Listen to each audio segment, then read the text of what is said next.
Bienvenidos a un nuevo ciclo de Ciencia Abierta, este espacio de entrevistas a referentes profesionales de la Facultad de Ciencias Biomédicas de la Universidad Austral, en el cual debatimos y hablamos sobre las principales cuestiones de ciencia y salud en el país.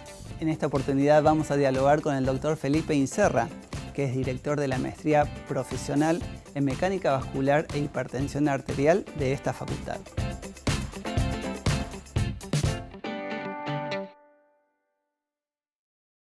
Bueno, le damos la bienvenida al doctor Felipe Inserra en este ciclo de Ciencia Abierta. ¿Qué tal, doctor? ¿Cómo le va? Hola, buenas tardes, Víctor. Muchas gracias por la invitación. Para comprender este mundo de la hipertensión arterial, ¿qué es lo mínimo que debemos conocer de ella? Bueno, la hipertensión arterial es la enfermedad más frecuente. Yo no diría una enfermedad porque en realidad es un conjunto de cofactores que llevan a aumento de la presión arterial más frecuente de los adultos. Eso implica que alrededor del 40% de los adultos que tienen más de 18 años tienen hipertensión arterial. Y si uno toma los adultos que tienen más de 60 años, ya el porcentaje es enorme. Quiere decir que es una alteración muy frecuente que tiene el ser humano. Y además es uno de los principales factores responsables de la principal enfermedad grave que tiene el ser humano, que es la enfermedad cardiovascular.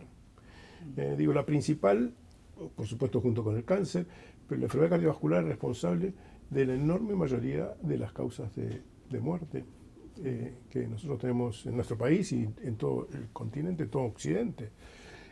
Así que entender la hipertensión arterial, diagnosticarla tempranamente y tratarla es un elemento sustancial si uno pretende modificar ese riesgo que el adulto tiene de tener un evento grave. Me sorprende las cifras, ¿no? 40% o más después de los 18 años. Entonces eso significa que hay subdiagnóstico, porque no todos estamos conscientes de que podemos padecer esta condición. Es una muy buena pregunta esa, Víctor. En realidad hay subdiagnóstico, porque cuando uno hace los distintos estudios se da cuenta que si uno chequea población general, encuentra muchos hipertensos que no sabe que lo son. Uno podría decir que aproximadamente la mitad, o quizás un poquito menos, pero cerca de la mitad de los hipertensos no saben que son hipertensos. E inclusive dentro de los que saben que son hipertensos, que se reconocen como que alguna vez han tenido presión alta, muchos de ellos no se tratan, porque consideran que el aumento de la presión arterial es casi un estado de ánimo, por decirlo. Estás nervioso, te sube la presión, cuando en realidad es una manifestación clínica importante de una alteración que hay que tenerla en cuenta, no es un estado de ánimo. Y el otro aspecto importante es que entre los que se tratan, tomemos aquellos grupos minoritarios que se tratan, la mayoría de ellos, a pesar de que se tratan, no llegan a controlar los niveles de presión arterial. Entonces, cuando miramos los estudios RENATA que se han hecho liderados por la Sociedad de Cardiología y algún otro estudio nacional, que muestra claramente que probablemente menos del 20% de la población hipertensa hoy adulta, hoy en la Argentina, está tratada y controlada. Y eso es una cifra muy pobre. Eso automáticamente significa que el 80% de la población de hipertensos se pierde la posibilidad de tener un tratamiento adecuado que le permita bajar el riesgo que tienen por tener hipertensión arterial. ¿Y esto se puede también ver aumentado por una posible falta de adherencia a tratamientos? Bueno, ese es el principal problema que tenemos. En ese porcentaje que yo dije, 20% de pacientes tratados logran el objetivo, es que muchos de los que se tratan no adhieren. Si uno toma el porcentaje de adherencia, casi todas las enfermedades crónicas tienen un problema de adherencia. La hipertensión arterial es una enfermedad más crónica de la hipertensión arterial, no sé si hay alguna otra. Pero es la falta de constancia del paciente. Es la falta de constancia o el abandono del tratamiento o el uso intermitente del tratamiento o el uso de las drogas hasta que la presión se normaliza y después se abandonan. Total, ya estoy bien, y eso no es así. El tratamiento es continuo, crónico, y hay que incorporarlo como un hábito saludable más, o sea, tomar la medicación de manera adecuada en el tiempo oportuno, y la cantidad necesaria para lograr controlar la presión arterial es lo esencial. Y eso, lamentablemente, cuando uno ve la adherencia, supongamos que hoy un paciente empieza el tratamiento o 100 pacientes empiezan el tratamiento, a fin de año o dentro de un año, probablemente la cuarta parte de ellos estén adhiriendo y el 75% hayan dejado de adherir. De alguna manera, por ahí algunos totalmente y otros tomando la medicación de manera irregular. Y eso es un gravísimo problema porque se pierde la oportunidad de bajar el riesgo. Si uno se trata de la hipertensión arterial y se llega al objetivo que las guías y las sociedades científicas recomiendan para cada situación, es muy probable que ese individuo, no, es muy probable no, es seguramente ese individuo tiene un riesgo mucho más bajo y de esa manera va a proteger va a mejorar su expectativa de vida y va a proteger su vida, ¿no? Claro, y hablando de digamos, de esta condición de la hipertensión arterial, hay factores, digamos, no modificables como los factores genéticos o a veces algún tipo de población, etnia, pero hay factores que sí podemos modificar. La otra gran cuestión de la hipertensión arterial, es cierto que la hipertensión arterial tiene un componente genético, pero el componente genético se pone de manifiesto cuando existe algo que nosotros llamamos hábito en general, ¿no? Que hábito significa actividad física, sí, uno sedentario no, tipo de vida, tipo de calidad, tipo de sueño, cuántas horas duerme, qué es lo que come, si come fibra, si no come fibra, si come sal, cuánta sal, casi todos comemos sal, es un gravísimo problema, que si quieren después podemos tomarlo aparte porque es un grave problema. En general la carga genética se pone de manifiesto cuando existe un hábito que hace que la carga genética se exprese, para decirlo en terminología quizás más fácil. O sea, yo tengo la carga genética, pero voy a ser hipertenso solamente si tengo un hábito que me posibilite, o sobrepeso, obesidad, que quizás es el más común. Pensemos que según la última encuesta nacional de factores de riesgo, 60% de la población adulta tiene sobrepeso, obesidad, y sobrepeso, obesidad y hipertensión arterial son primos hermanos, yo diría casi cosanguíneos. Entonces ese es un hecho importante que tengamos en cuenta. La carga genética es importante, pero es más importante los hábitos. Había una campaña hace algunos años, me acuerdo en provincia de Buenos Aires, que era sal de la mesa, y decían que el salero no tenía que estar en la mesa porque es una forma de tentación para la persona que todavía no probó la comida y ya le está poniendo sal. Esa campaña de la provincia de Buenos Aires, sal de la mesa, yo he participado en esa campaña. En la época que fui presidente de la Sociedad Argentina de Hipertensión Arterial, fue esa campaña, formó parte de una campaña nacional que se llamó Menos Sal, Más Vida. Y la provincia de Buenos Aires tomó como un muy buen criterio el tema de sal de la mesa, ¿no? El programa Menos Sal, Más Vida, que fue de alguna manera muy exitoso porque se logró por lo menos poner en valor la relevancia que tiene el hábito de ingesta de sal vinculado a la hipertensión arterial, mostró, entre otras cosas, que el promedio de ingesta de sal que nosotros tenemos en nuestro país es más del doble de lo que se recomienda ingerir.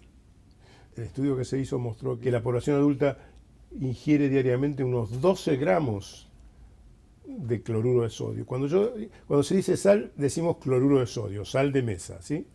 Porque a veces uno se confunde el sodio es uno de los componentes de la sal. El cloruro es el otro componente que es tan importante como el sodio, y la asociación entre cloruro de sodio es lo que genera riesgo, porque otras sales de sodio, por ejemplo bicarbonato de sodio, no tienen el mismo riesgo que el cloruro de sodio.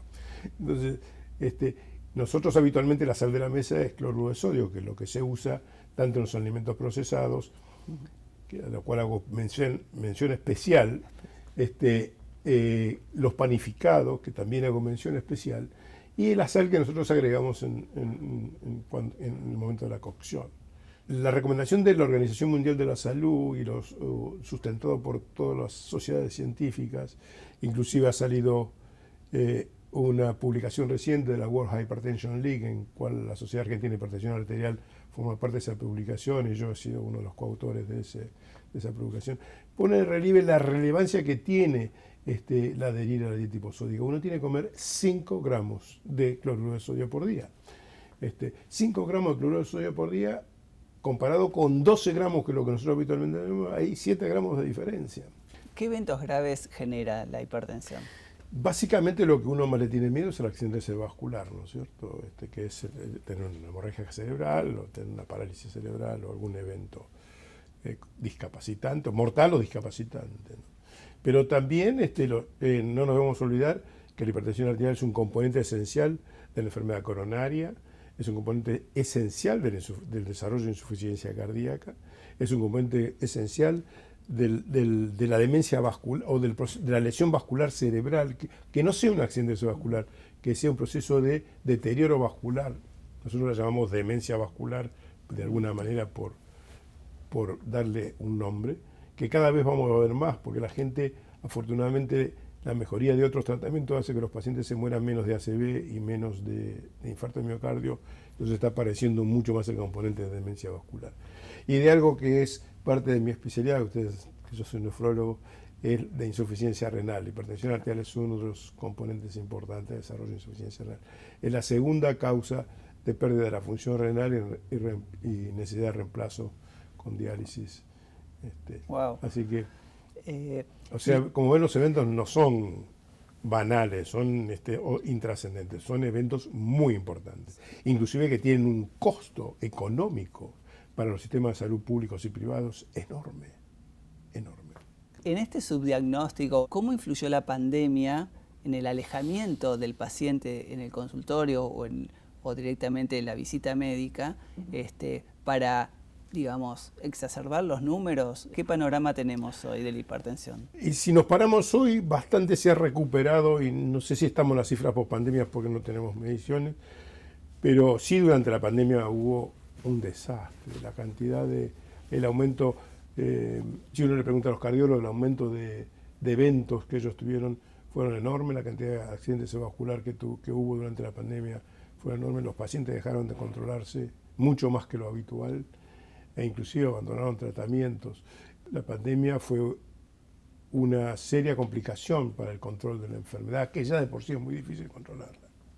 Hay algunas situaciones que por ahí vale la pena resaltar, que son aquellos pacientes que de alguna manera a esto apunta un poco la maestría, ¿no? La maestría forma profesionales que van a ser consultores, no van a ser por ahí los responsables de atender a la comunidad de pacientes hipertensos, que 40% de la población, no hay manera de formar médicos para atender 40% de la población, porque la mayoría de los pacientes hipertensos son atendidos en los centros de atención primaria por su clínico o de cabecera o su médico de la familia. El asunto es que hay un grupo de pacientes hipertensos que no son tan fáciles de controlar. ¿Cuáles son los nuevos tratamientos que apuntan para, corregir un poco este panorama de la hipertensión arterial?